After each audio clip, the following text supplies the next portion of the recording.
Bonjour mes chers élèves, aujourd'hui on va consacrer notre séance pour l'étude du texte, c'est l'incipit. Donc, étudier une nouvelle fantastique. Donc aujourd'hui on va étudier une nouvelle fantastique, Le Chevalier double de Théophile Gautier. Comme vous avez vu déjà l'autre séance avec votre professeur, on va consacrer aujourd'hui notre objectif séquentiel pour connaître les différents moyens pour analyser l'incipit d'une nouvelle fantastique. L'étude de texte. Donc notre extrait, c'est l'extrait numéro 1, le début qui rend donc Edwidge jusqu'à qui fascine l'oiseau. Notre sommaire est comme suivant. L'objectif, hypothèse et le texte, mise en situation, identification de texte et les axes de lecture. Et on va finir, Inch'Allah, avec la synthèse. L'objectif spécifique de notre leçon est d'identifier les caractéristiques de l'incipit dans une nouvelle fantastique. Donc maintenant, on peut proposer plusieurs hypothèses. Vous pouvez prendre un stylo, une feuille et donner des hypothèses. Par exemple, je vais vous proposer cette question afin de trouver la bonne ou les hypothèses. Quelles sont les idées à développer dans ce passage? Quelques élèves peuvent dire les hypothèses proposées comme suivant. Présentation des personnages, peut-être, ou les éléments fantastiques, ou peut-être le narrateur va parler ou va présenter du cadre spatio-temporel. Bien sûr, on trouve toujours ça dans l'incipit ou l'incipit. C'est le début de l'extrait ou de roman. Maintenant, on va lire le texte ensemble. Qui rend donc la blonde Edwidge si triste, qui fait-elle assise à l'écart, le menton dans sa main et le coude au genou, plus morne que le désespoir, plus pâle que la statue d'albâtre qui pleure sur un tombeau. Du coin de sa paupière, une grosse larme roule sur le duvet de sa joue. Une seule, mais qui ne tarit jamais. Comme cette goutte d'eau qui suinte des voûtes du rocher et qui la langue use le granit. Cette seule larme en tombant sans relâche de ses yeux sur son cœur. La percée est traversée à jour. Edwidge, plan d'Edwidge, ne croyez-vous plus rien à Jésus-Christ, les deux sauveurs? Doutez-vous de l'indulgence de la très sainte Vierge Marie? Pourquoi portez-vous sans cesse à votre flanc vos petites mains diaphanes, amaigries et fluettes, comme celles des elfes et des Wallis? Comme des elfes et des Willis, vous allez être mère, c'était votre plus cher vous. Votre noble époux, le comte Lodbrog, a promis au hôtel d'argent massif, ainsi boire d'or fin à l'église de Sainte-Hautebert, si vous lui donniez un fils. Hélas, hélas, la pauvre Edwidge a le cœur percé des 7 glaives de la douleur, un terrible secret pèse sur son âme. Il y a quelques mois, un étranger est venu au château. Il faisait un terrible temps cette nuit-là. Les tours tremblaient dans leurs charpentes, les girouettes piolaient, le feu rampait dans la cheminée et le vent frappait à la vitre comme un importun qui veut entrer. L'étranger était beau comme un ange, mais comme un ange tombé, et souriait doucement et regardait doucement, et portant ce regard et ce sourit, vous glacez de terreur et vous inspirez l'effroi qu'on éprouve en se penchant sur un abîme une grâce scélérate, une longueur perfide comme celle du tigre qui guette sa proie. Accompagné tous ces mouvements, il charmait à la façon du serpent qui fascine l'oiseau. Donc maintenant, après la lecture du texte, on va déplacer pour bien analyser et bien comprendre l'extrait. 1. On peut maintenant faire notre leçon en commençant par la mise en situation. Cet extrait est l'incipit de l'œuvre où le narrateur présente les personnages, le lieu et le temps. Comme vous voyez déjà, comme vous connaissez déjà, c'est l'incipit ou l'incipit où le début de chaque texte littéraire, on commence bien sûr pour présenter le personnage ou les personnages, le lieu et le temps ou bien le cadre spatio-temporel. Maintenant, on peut identifier notre texte. Le genre littéraire, c'est un extrait d'une nouvelle fantastique. Le lieu, c'est le château de Lodbrog. Le type de texte, descriptif, narratif. Pourquoi le type de texte descriptif narratif?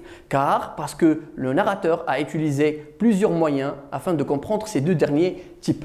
La justification donnée, c'est l'utilisation de l'imparfait. Bien sûr, comme vous connaissez, l'imparfait de description, c'est comme le verbe faire conjugué à l'imparfait, faisait, etc.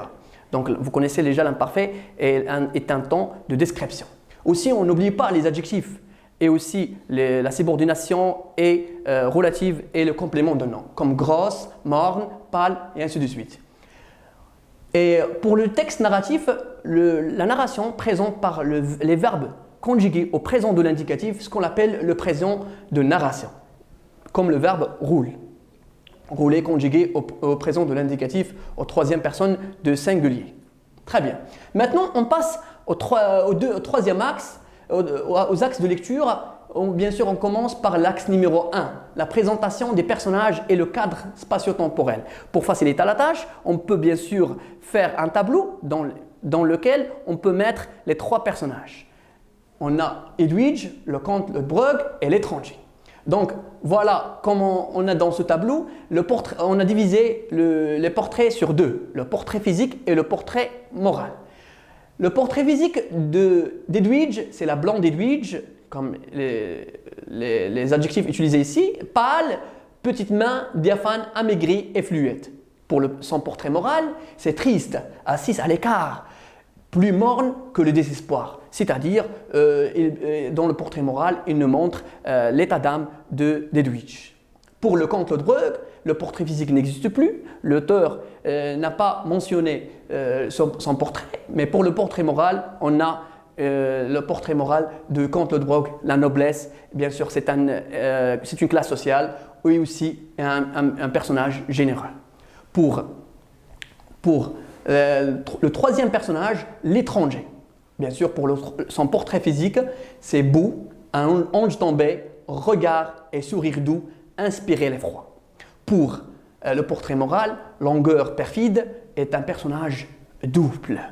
Donc voilà, après qu'on peut bien comprendre la présentation des personnages et le cadre spatio-temporel, maintenant on va se déplacer pour voir l'axe numéro 2, c'est le champ lexical qui domine dans l'extrait. Dans cet extrait qu'on a étudié aujourd'hui, on peut parler de plusieurs champs lexicaux, mais le plus dominant dans cet extrait, bien sûr, c'est le champ lexical de la tristesse. Le champ lexical de la tristesse, c'est l'état d'âme d'Edwidge, comme on a déjà dit tout à l'heure, présente ça par le mot ou bien triste, assez à l'écart, désespoir, qui pleure, donc Edwidge pleure tout le temps, et aussi le cœur percé, donc etc. Donc on comprend dans cet axe qu'il y a le champ lexical de la tristesse qui domine dans notre extrait. Maintenant, on se déplace pour voir bien sûr la troisième partie ou le troisième axe, c'est l'originalité de Gautier et le fantastique. Comme vous voyez ici dans ce texte, on a bien compris que le texte contient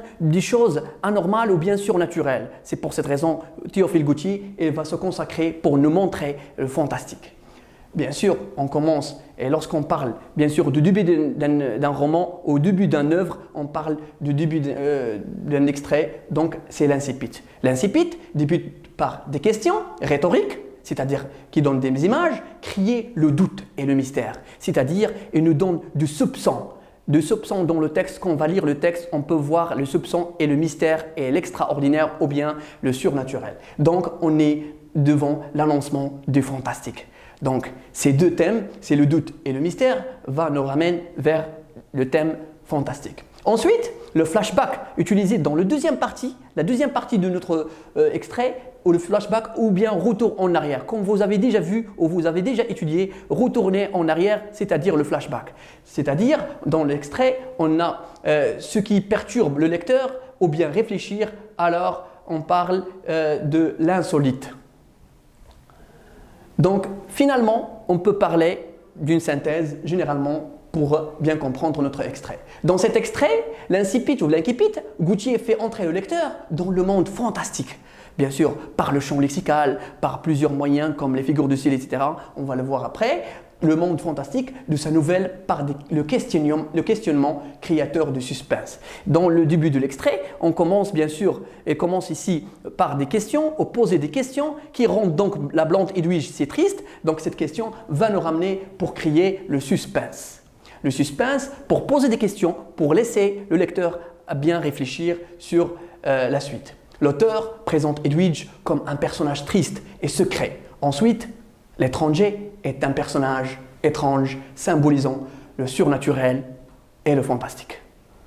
Je vous remercie pour votre attention et je vous donne un rendez-vous dans la leçon suivante.